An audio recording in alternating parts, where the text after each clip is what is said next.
3 years ago, the killing of Declan Flynn shocked Ireland.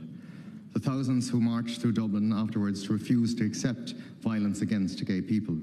I speak today as a gay man, and I'm proud of the history, and I'm proud of the rights that the gay and lesbian community have won over those years. That violence did not end in 1982. In 2022, Aidan Moffat and Michael Sheeran were murdered in Sligo tragically because they were gay men. Their deaths are proof that hatred towards this community is not a thing of the history, but is indeed something of present tense. I raise this because it is not for sympathy, but it is honesty about this movement and actually what this movement was built to fight. And that is exactly why I will say what many gay and lesbian and bisexual men and women say privately, and that many in this House are too afraid to say plainly. This movement has been hijacked. It no longer speaks for the people who built it or the people who are still at risk. We are told to make room and redefine same-sex attraction to fold into the ever-expanding list of letters that has grown so broad that has become meaningless.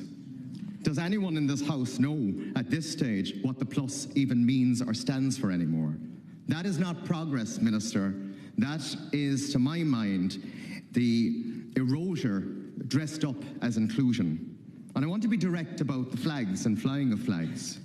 I truly believe that one flag should belong to all our state buildings and our local authority buildings in this country and should be flown 365 days a year. That is the tricolour. It belongs to every citizen regardless of their sexuality, religion or political belief.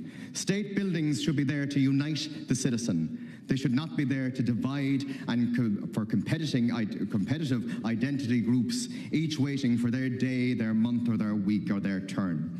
I would remind this House that men and women died for that flag. They died in 1916. They died afterwards, fighting for the right to fly that flag for free Ireland, the flag that draped the coffins of Irish patriots, the flag that draped the coffins of servicemen and the defence forces alike. Minister, they did not die so that a sitting member of the upper house of the Oireachtas could stand up generations later and call it a source of terror. That is not just an insult to me, that is an insult to every member and every family who buried someone under that flag and called it a price worth paying. And I will name the hypocrisy plainly. Senator OFlynn told the Seanad Éireann that she feels terrified at the sight of the tricolour, as she is a public representative paid for by this state, including in saying it in a state building that flies the flag every day. That is not principle, that is an insult to every citizen who has ever stood under that flag, and I will not pretend otherwise to keep the peace. In conclusion, Ceann Comhairle, the people who marched for Declan Flynn did not march so gay men and women could become a government photo opportunity once a year. They marched for freedoms to live without fear, not for the right to be paraded out as proof of a progressive, or what seems to be a progressive country as it claims it.